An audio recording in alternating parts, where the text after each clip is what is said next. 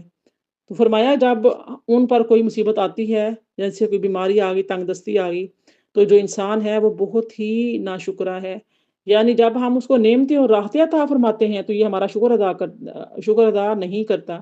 بلکہ کیا کرتا ہے ان نعمتوں کو اپنی عقل اور فہم کا نتیجہ سمجھتا ہے کہ میری محنت کا نتیجہ ہے، یہ میں نے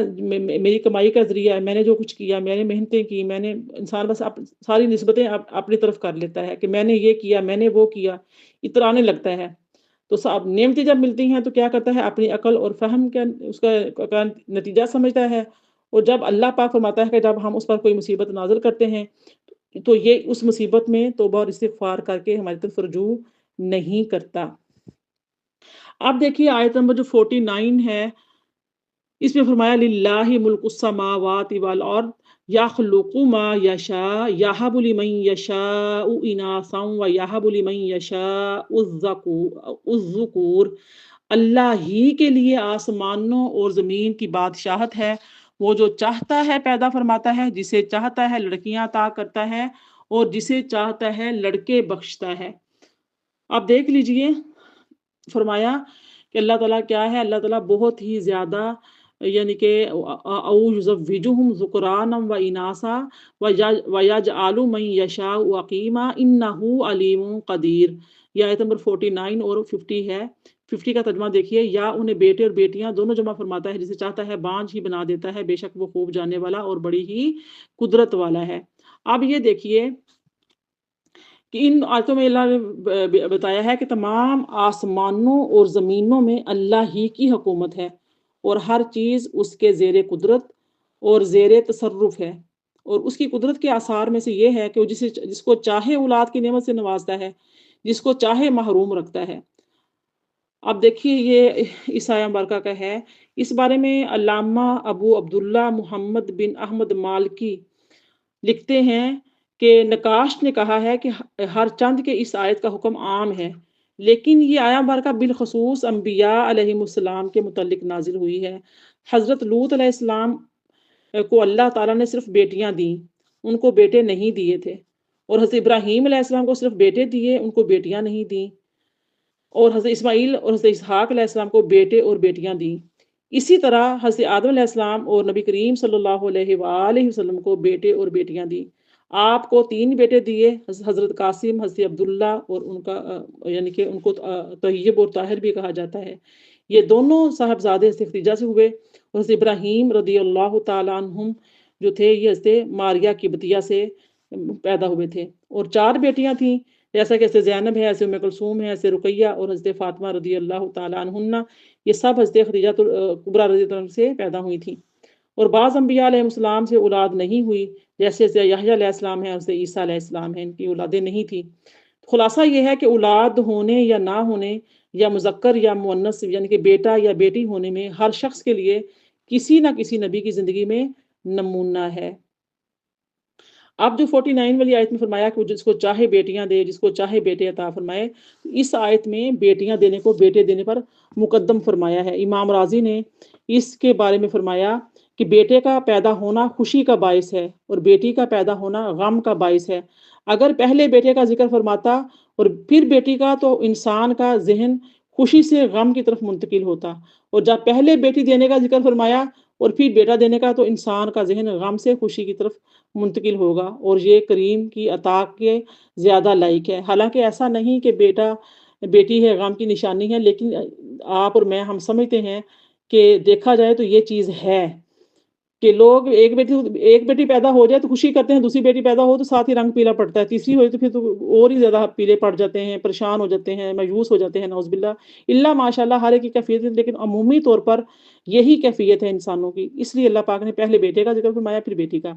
جب اللہ تعالیٰ پہلے بیٹی دے گا تو بندہ اس پر صبر اور شکر کرے گا، کیونکہ اللہ تعالیٰ پر کوئی اعتراض نہیں ہے، اور جب اس کے بعد اللہ تعالیٰ بیٹا دے گا تو بندہ جان لے گا کہ یہ اللہ تعالیٰ کا فضل ہے اور اس کا احسان ہے، پھر اس کا شکر اور اس کی اطاعت زیادہ کرے گا۔ عورت کمزور اور ناقص العقل اور ناقص الدین ہوتی ہے، اس لیے عورت کے ذکر کے بعد مرد کے ذکر کرنے کی میں یہ حکمت ہے کہ جب عجز اور حاجت زیادہ ہو تو اللہ کی عنایت اور اس کا فضل زیادہ ہوتا ہے۔ آپ فرماتے ہیں کہ عموماً ماں باپ کے نزدیک بیٹی کا وجود حقیر اور ناگوار ہوتا ہے۔ زمانہ جاہلیت میں عرب بیٹیوں کو زندہ دفن کر دیتے تھے، تو اللہ تعالیٰ نے بیٹیوں کے ذکر کو بیٹوں کے ذکر پر مقدم کر کے یہ ظاہر فرمایا کہ لوگوں کے نزدیک بیٹی حقیر اور ناگوار ہے، لیکن اللہ تعالیٰ کے نزدیک بیٹی مرغوب اور پسندیدہ ہے، اس لیے اس نے بیٹی کے ذکر کو بیٹے کے ذکر پر مقدم فرمایا۔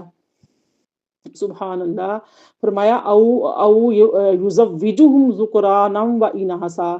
یا انہیں بیٹے اور بیٹیاں دونوں جمع فرماتا ہے۔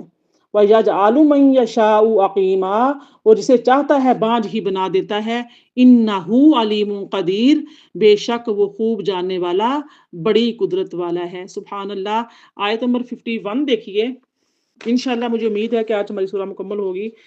اب اس بارے میں نقاش جو ہیں اس آیت کے نزول کے بارے میں فرماتے ہیں کہ یہود نے نبی کریم صلی اللہ علیہ وسلم سے یہ کہا کہ اگر آپ سچے نبی ہیں تو آپ اللہ سے کلام کیوں نہیں کرتے اور اللہ کی طرف کیوں نہیں دیکھتے، جیسا کہ جیسے موسیٰ علیہ السلام نے اللہ سے کلام کیا اور اس کی طرف دیکھا، اس پر یہ آیہ مبارکہ نازل ہوئی۔ وَمَا كَانَ لِبَشَرٍ أَن يُكَلِّمَهُ اللَّهُ إِلَّا وَحْيًا أَوْ مِن وَرَاءِ حِجَابٍ أَوْ يُرْسِلَ رَسُولًا فَيُوحِيَ بِإِذْنِهِ مَا يَشَاءُ إِنَّهُ عَلِيٌّ حَكِيمٌ۔ اور ہر بشر کی یہ مجال نہیں کہ اللہ اس سے براہ راست کلام کرے، مگر یہ کہ وحی کے ذریعے کسی کو شان نبوت سے سرفراز فرما دے یا پردے کے پیچھے سے بات کرے، جیسے موسیٰ علیہ السلام سے طور سینا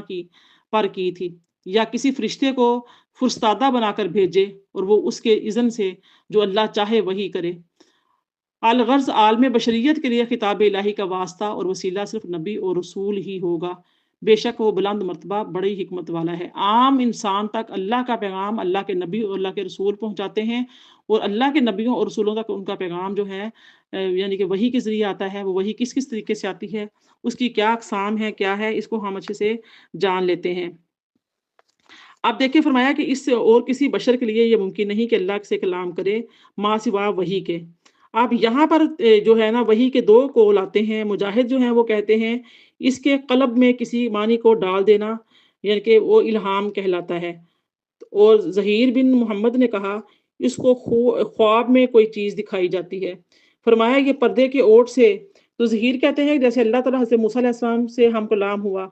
پھر فرمایا یہ اللہ کسی فرشتے کو بھیج دے، بس وہ اللہ کے حکم سے جو اللہ چاہے وہ وحی کرے، تو اس سے مراد حضرت جبرائیل ہیں، اور اس وحی کے ذریعے انبیاء علیہ السلام سے خطاب ہوتا ہے۔ انبیاء علیہ السلام بالمشافہ فرشتے کو دیکھتے ہیں اور اس کا کلام سنتے ہیں۔ اسی طرح حضرت جبرائیل علیہ السلام ہمارے نبی صلی اللہ علیہ وسلم پر بھی وحی لاتے تھے۔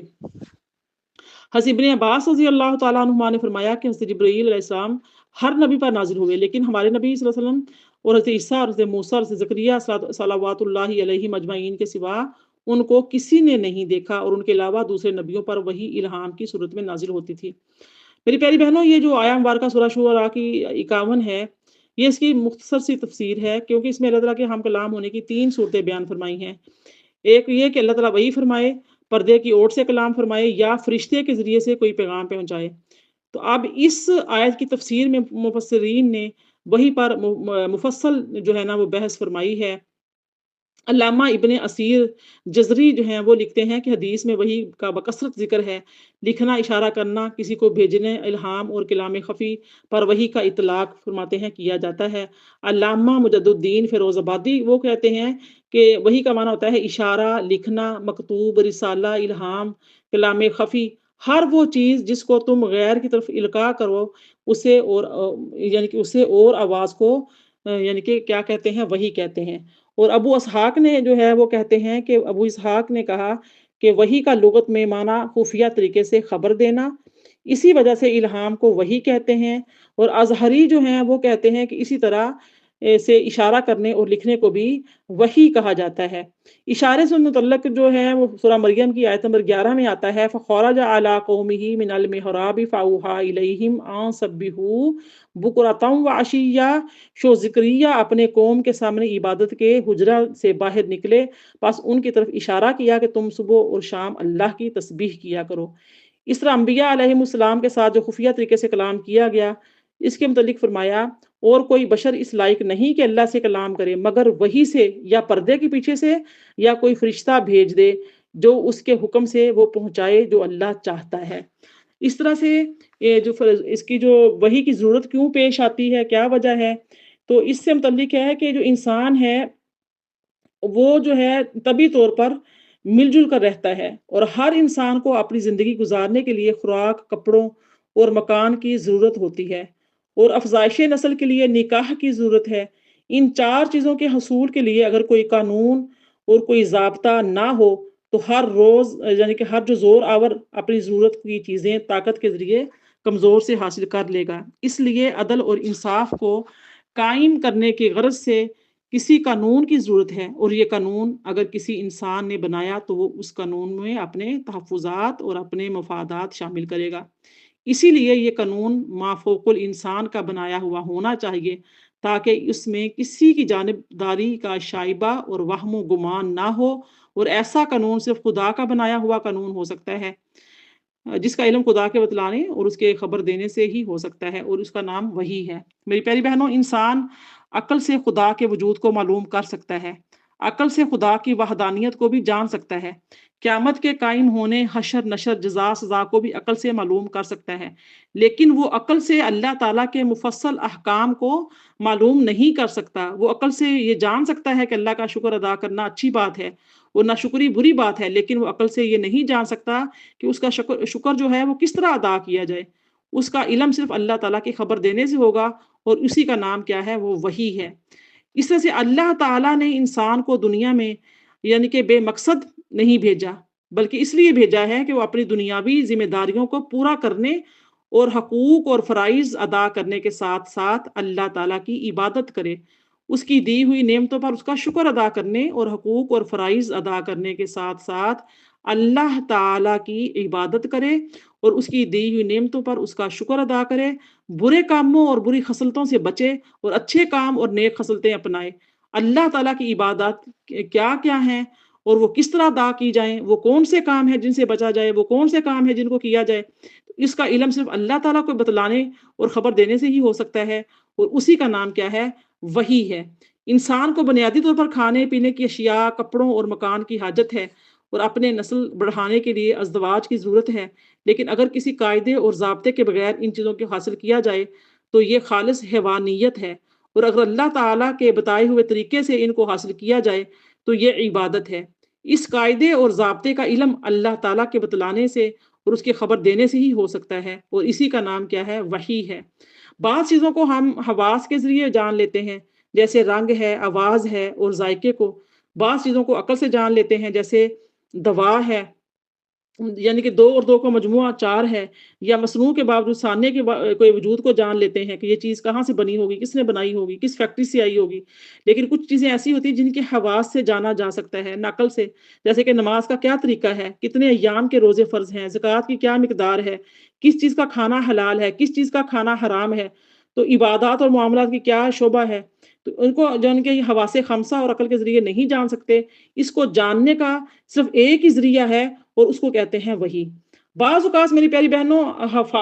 جو حواس ہوتے ہیں ہمارے، وہ غلطی کرتے ہیں، جیسے کہ آپ کو ٹرین میں بیٹھے ہوئے شخص کو درخت جو ہیں وہ دوڑتے ہوئے نظر آتے ہیں، اور بخار زدہ جو شخص ہے اس کو میٹھی چیز کڑوی معلوم ہوتی ہے، اور حواس کی غلطیوں پر عقل تنبیہ کرتی ہے۔ اس طرح بعض اوقات عقل بھی غلطی کرتی ہے۔ مثلا عقل یہ کہتی ہے کہ کسی ضرورت مند کو مال نہ دیا جائے، مال کو صرف اپنے مستقبل کے لیے بچا کر رکھا جائے، اور جس طرح حواس کی غلطیوں پر متنبع کرنے کے لیے عقل کی ضرورت ہے، اسی طرح عقل کی غلطیوں پر متنبع کرنے کے لیے وحی کی ضرورت ہے۔ تو وحی کی تعریف میں نے یہ ذکر کیا کہ اللہ تعالیٰ نبی کو جو چیز بتلاتا ہے وہ وحی ہے، اور نبوت کا ثبوت معجزات سے ہوتا ہے۔ اب یہ بات بحث طلب ہے کہ وحی کے ثبوت کے لیے نبوت کیوں ضروری ہے؟ میری پیاری بہنوں دیکھیے اس کا جواب یہ ہے کہ اگر نبوت کے بغیر وحی کا ثبوت ممکن ہوتا تو اس دنیا کا نظام فاسد ہو جاتا۔ مثلاً ایک شخص کسی کو قتل کرتا اور کہتا مجھ پر وحی اتری تھی، اس شخص کو قتل کر دو۔ اب ایک شخص بزور کسی کا مال اپنے قبضے میں کر لیتا اور کہتا کہ مجھ پر وحی نازل ہوئی تھی، اس کے مال پر قبضہ کر لو۔ اس لیے ہر کس و ناقص کے لیے یہ جائز نہیں کہ وہ وحی کا دعویٰ کرے۔ وحی کا دعویٰ صرف وہی شخص کر سکتا ہے جس کو اللہ تعالیٰ نے منصب نبوت پر فائز کیا ہو، لہٰذا وحی کا دعویٰ صرف نبی ہی کر سکتا ہے، اور نبوت کا دعویٰ تب ثابت ہوگا جب وہ اس کے ثبوت میں معجزات پیش کرے گا۔ تو ایک سوال یہ بھی ہوا کہ جب نبی کے پاس فرشتہ وحی لے کر آتا ہے تو نبی کو کیسے یقین ہوتا ہے کہ یہ فرشتہ ہے اور یہ اللہ کا کلام ہے لے کر آیا ہے؟ امام رازی نے اس کا جواب یہ دیا ہے کہ فرشتہ نبی کے سامنے اپنے فرشتے ہونے اور حامل وحی الہی ہونے پر معجزہ پیش کرتا ہے، اور امام غزالی کے بعد عبارات سے یہ معلوم ہوتا ہے کہ اللہ تعالیٰ نبی کو ایسی صفت عطا فرماتا ہے جس سے وہ جن، فرشتہ اور شیطان کو الگ الگ پہچانتا ہے، جیسے ہم انسانوں، جانوروں اور نباتات اور جمادات کو الگ الگ پہچانتے ہیں، کیونکہ ہماری رسائی صرف عالم شہادت تک ہے، اور نبی کی پہنچ عالم شہادت میں بھی ہے اور عالم الغیب میں بھی ہے، اس لیے وہ پہچانتے ہیں۔ تو بنیادی طور پر وحی کی دو قسمیں ہوتی ہیں، ایک وحی مطلوع ہوتی ہے، دوسری وحی غیر مطلوع۔ نبی صلی اللہ علیہ وسلم پر الفاظ اور معانی کا نزول ہو تو یہ وحی مطلوع ہے، اور یہی قرآن مجید ہے۔ اور اگر آپ پر صرف وحی معانی یعنی صرف معانی نازل کیے جائیں اور آپ ان معانی کو اپنے الفاظ سے تعبیر کریں تو یہ جو وحی ہوتی ہے یہ غیر مطلوع ہوتی ہے۔ ان کو حدیث نبوی کہتے ہیں، یعنی کہ مطلوع حدیث مطلوع وحی مطلوع ہوتی ہے قرآن کریم سادہ لفظوں میں اگر سمجھیں تو، اور غیر مطلوع ہوتی ہے حدیث نبوی۔ تو نبی صلی اللہ علیہ وسلم پر نزول وحی کی متعدد صورتیں، یعنی کہ جن کے حدیث سیاح میں بیان کیا جاتا ہے، جسے حضرت عائشہ ام المومنین فرماتی ہیں کہ حضرت حارث بن حشام نے رسول اللہ صلی اللہ علیہ وسلم سے سوال کیا اور کہا یا رسول اللہ آپ کے پاس وحی کس طرح آتی ہے؟ تو رسول اللہ نے فرمایا کبھی کبھی وحی گھنٹی یعنی کی آواز کی طرح مسلسل آتی ہے اور یہ مجھ پر بہت شدید ہوتی ہے۔ یہ وحی جب منقطع ہوتی ہے تو میں اس کو یاد کر چکا ہوتا ہوں، اور کبھی میرے پاس فرشتہ انسانی شکل میں آتا ہے اور وہ مجھ سے کلام کرتا ہے، اور جو کچھ وہ کہتا جاتا ہے میں اس کو یاد کرتا جاتا ہوں۔ تو حضرت عائشہ نے کہا میں نے دیکھا کہ سخت سردی کے دنوں میں آپ پر وحی نازل ہوتی، اور جس وقت وحی ختم ہوتی تھی تو آپ کی پیشانی سے پسینہ بہہ رہا ہوتا تھا۔ تو میری پیاری بہنوں فرشتہ جب انسان کی شکل میں آتا تھا تو آپ صحابی رسول صلی اللہ علیہ وسلم تھے دحیہ کلبی، تو فرشتہ ان کی یعنی کہ صورت میں آتا تھا۔ وہ بہت ہی حسین و جمیل تھے، اپنے حسن کو چھپانے کے لیے آپ اپنے چہرے کا پردہ کیا کرتے تھے تاکہ جو عورتیں ہیں وہ آپ کی طرف مائل نہ ہوں۔ تو لہٰذا اگر انسان حسین و جمیل ہو، خوبصورت ہو تو چہرے کا پردہ کرنا چاہیے تاکہ کوئی مائل نہ ہو۔ مرد کے اوپر بھی پردہ ہو جاتا ہے، وہ بھی پردہ کرتا ہے، یہ تقویٰ کی صورت ہے۔ آپ دیکھیے آیت نمبر جو 52 اور 53 آج کی آخری آیتیں الحمدللہ ہماری جو سورہ مبارکہ ہے مکمل ہو جائے گی۔ ترجمہ سماعت فرمائیں، دونوں آیات کو میں بیان کر دیتی ہوں۔ اسی طرح ہم نے آپ کی طرف اپنے حکم سے روح قلوب و ارواح کی وحی فرمائی جو قرآن ہے، اور آپ وحی سے قبل اپنی ذاتی دلائیت و فکر سے نہ یہ جانتے تھے کتاب کیا ہے اور نہ ایمان کی شرعی احکام کی تفصیلات کو ہی جانتے تھے جو بعد میں نازل اور مقرر ہوئیں، مگر ہم نے اسے نور بنا دیا۔ ہم اس نور کے ذریعے اپنے بندوں میں سے جسے چاہتے ہیں ہدایت سے نوازتے ہیں، اور بے شک ہم ہی صراط مستقیم کی طرف ہدایت عطا فرماتے ہیں۔ میری پیاری بہنوں آپ صلی اللہ علیہ وسلم کی شان امیت کی طرف اشارہ ہے یہاں پر، تاکہ کفار آپ کی زبان سے قرآن کی آیات اور ایمان کی تفصیلات کو سن کر یہ بدگمانی نہ پھیلائیں کہ یہ سب کچھ نبی کریم صلی اللہ علیہ وآلہ وسلم نے اپنے ذاتی علم اور تفکر سے گھڑ لیا ہے، کچھ نازل نہیں ہوا۔ یہ از خود نہ جاننا نبی کریم صلی اللہ علیہ وسلم کا عظیم معجزہ بنا دیا گیا۔ پھر فرمایا کہ اے حبیب آپ کا ہدایت دینا اور ہمارا ہدایت دینا دونوں کی حقیقت ایک ہی ہے،